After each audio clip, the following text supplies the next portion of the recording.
They're crap. And now, the zombie apocalypse! Crap.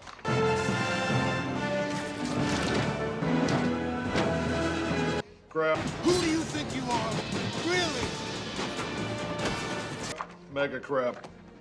I'll give you $200 for all of them. That seems a little low. Take them somewhere else. Give this to the girl up front, just so you get paid. I'd like a job, sir. No jobs. Freelance. Best thing in the world for a kid your age. You bring me some more shots of that newspaper-selling clown, maybe I'll take him off your hands. But I never said you have a job. Meat.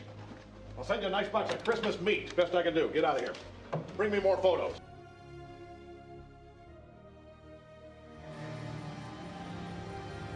Light the fires. The great hunt begins.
Anyway, hi guys, welcome to the video for Marvel's Spider-Man 2.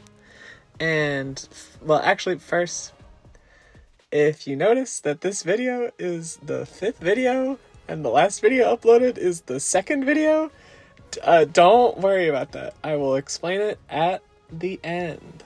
So, yeah, but without further ado, now we will actually get into talking about Marvel's Spider-Man 2, or as I'm just going to call it, Spider-Man 2, the recent release for the PS5. So yeah, first of all, gonna give you some context for me.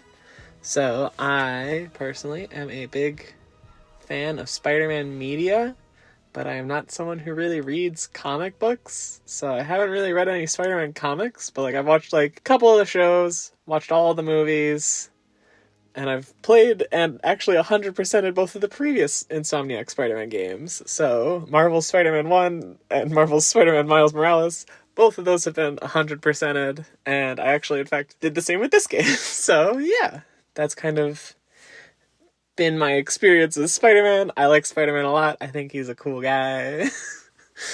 And that's pretty much all you need for context. So, first of all, I would like to talk about some gameplay stuff, because yeah, I think the gameplay was really good in this game. I think it was really solid. Like, I think there was a lot of combat stuff that felt good to play, I suppose. I don't know how to phrase that better.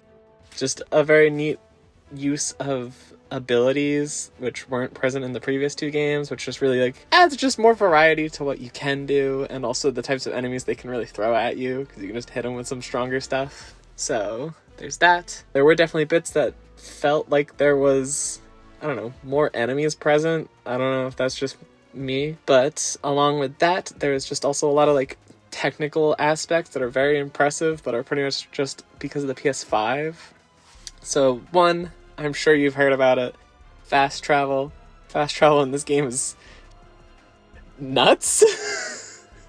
Like, you explore and do enough stuff in one of the areas enough to like unlock fast travel.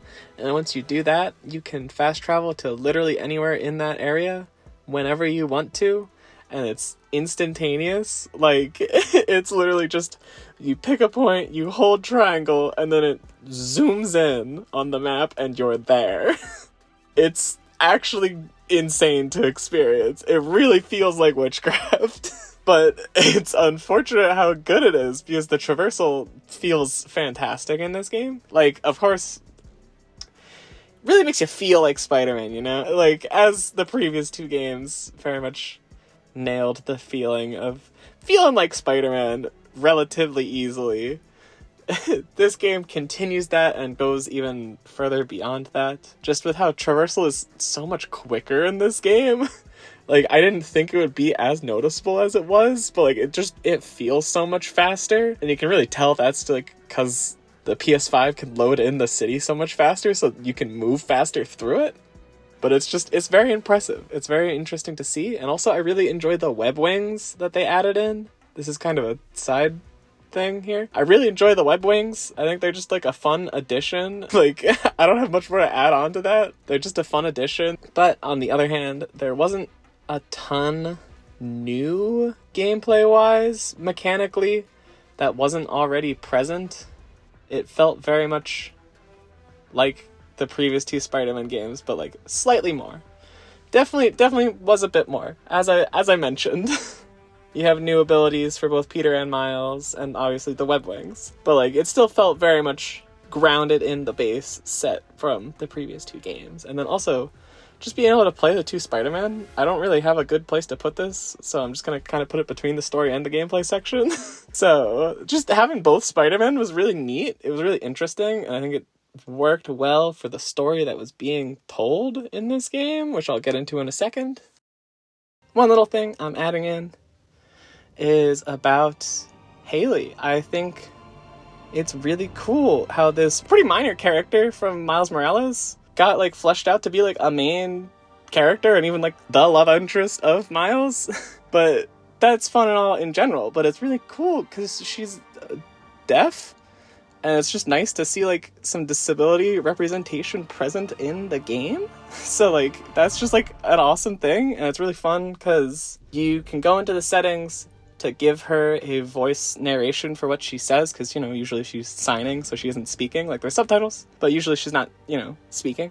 But when you have that, they have an actual deaf voice actor speaking, and so, you know, like, it actually sounds like a deaf person talking, and I just think that's really cool. And I think there's some other accessibility features that are present in the game that are pretty good, but it's also, like, from what I've heard from people that are more familiar with accessibility in gaming, it's kind of just like on par with the previous two, not too much above that, and definitely not going above and beyond like a lot of other Sony published games recently have been doing. So I don't know about that. I don't know much about that. I would highly suggest checking out Laura Kate Dale's YouTube channel, Laura K Buzz.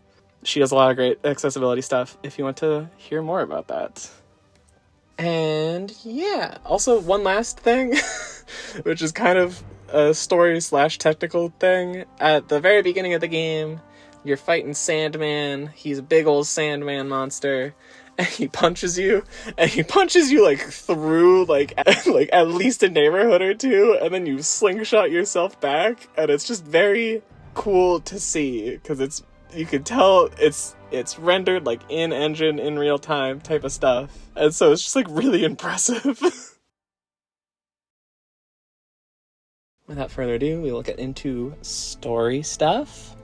And yeah, I liked the story. I think the story was definitely the strongest, not necessarily improvement, because the previous two games had good stories going for them, but like the most distinctive part, I guess, is the best way to put it. Because again, the gameplay, very good, has some nice additions, but it does very much feel like those previous two games. Whereas this, the story very much is its own distinctive thing, which is, you know, makes sense. I think it's overall very good. I think there's some interesting narrative stuff happening, particularly with this theme, this trend of villain redemptions. I think that's a neat idea, and I think that's very fun for, like, a Spider-Man story.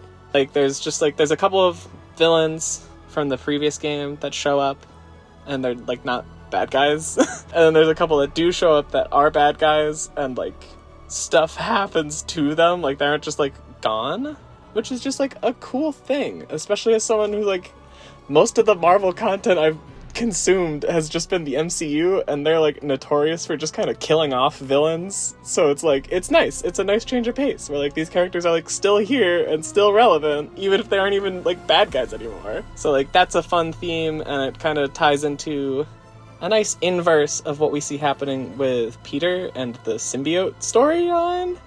But again, I will get into that in a second. So first, main storyline is about Kraven. He wants to hunt, and his whole deal is that he ends up wanting to like hunt like these like superheroes, supervillains, and like New York's filled with them because that's just how New York is in real life.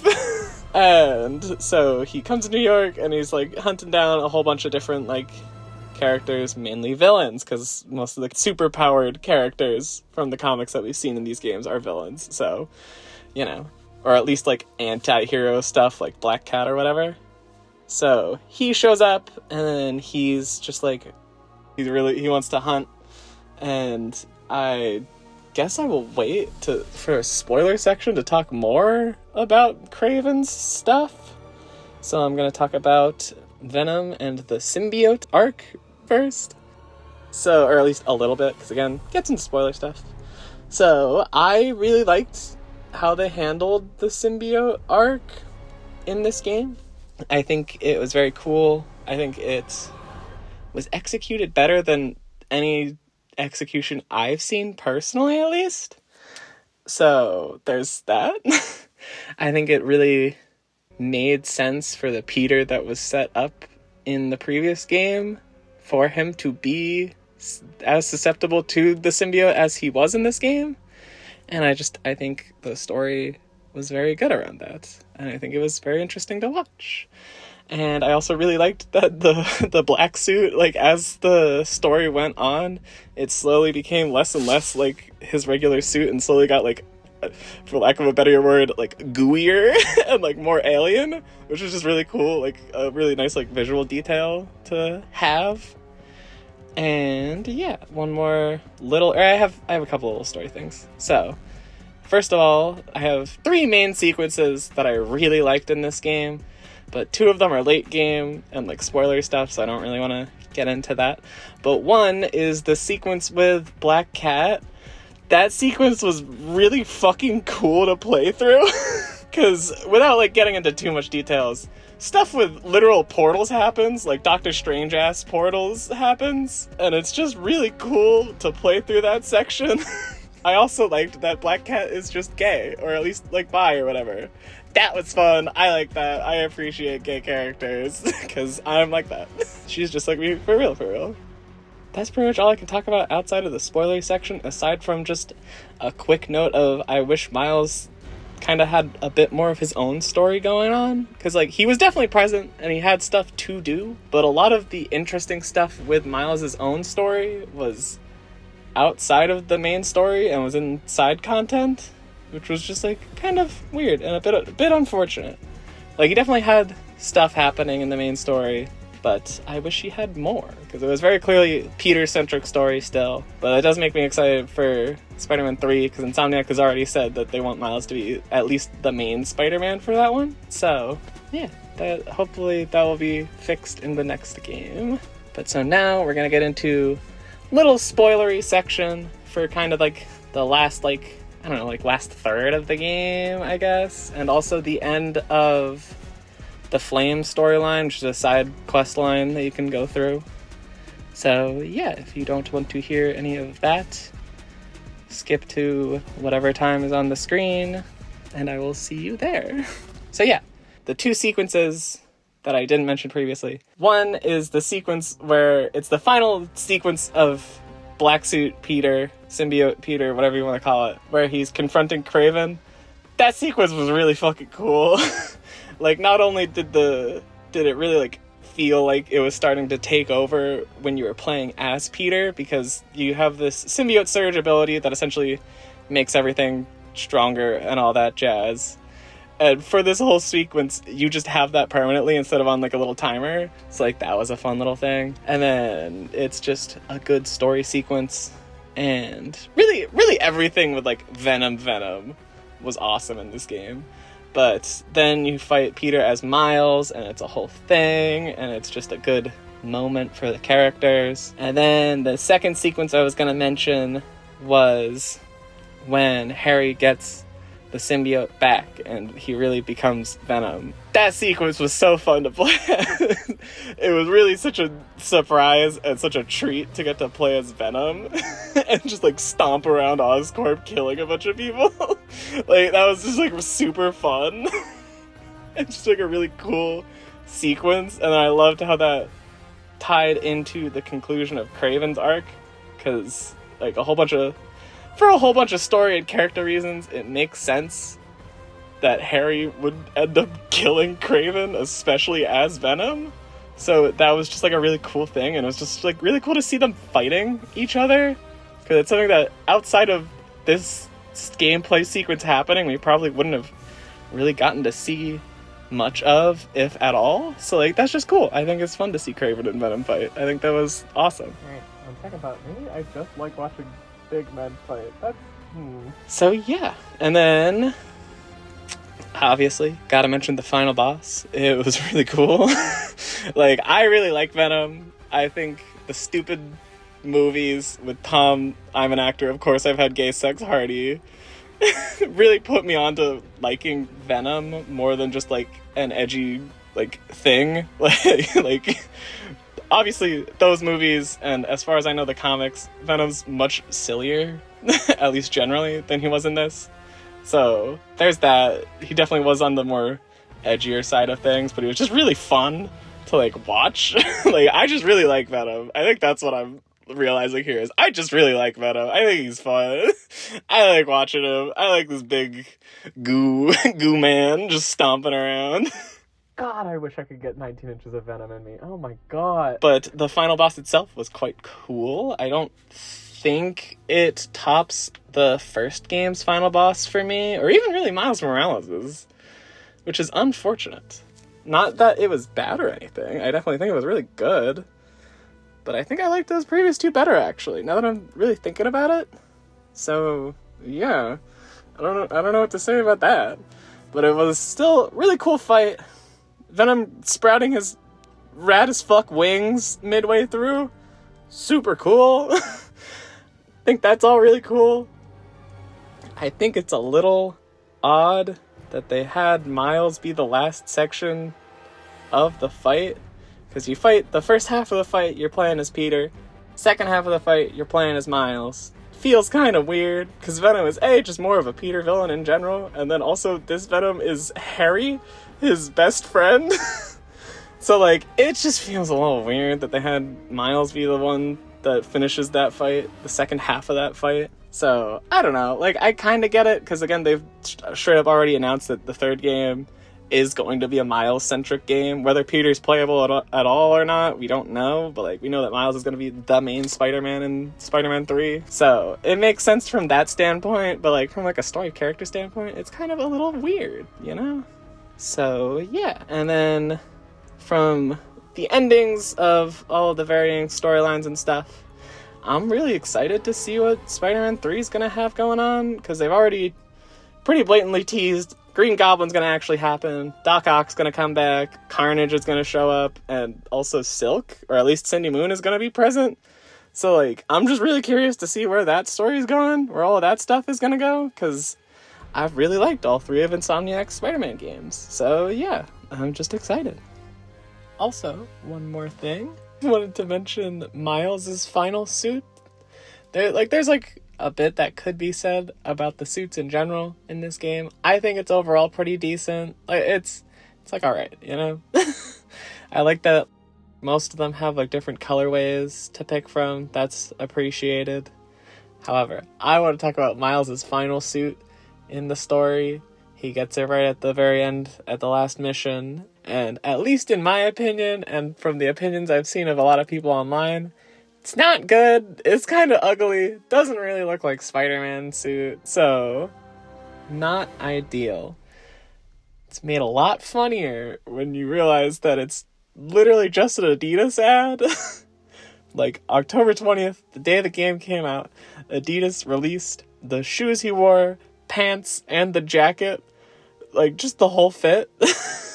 So, just one big Adidas ad, and from what I've seen, it's pretty unanimously at least disliked. So I think that's very funny.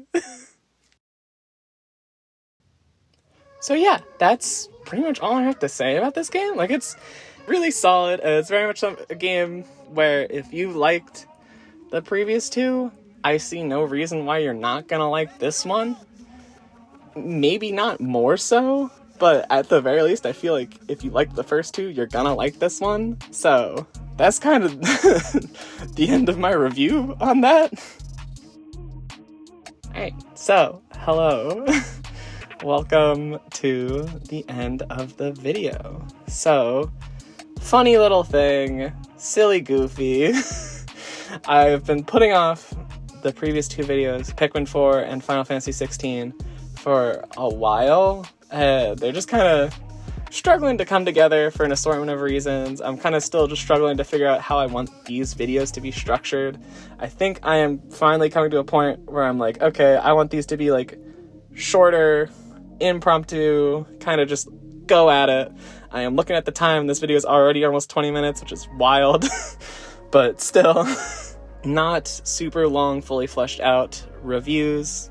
I think I want to save those for games that I like want to do that for, because I feel like if I obligate myself to do something along those lines every time, I will be much more resistant to just doing these videos, which the whole point of doing these videos is to do them for every game I finish, so that I have some sort of physical mark on the world about the games that I finish instead of just finishing them and then them being gone. That's like the whole bit.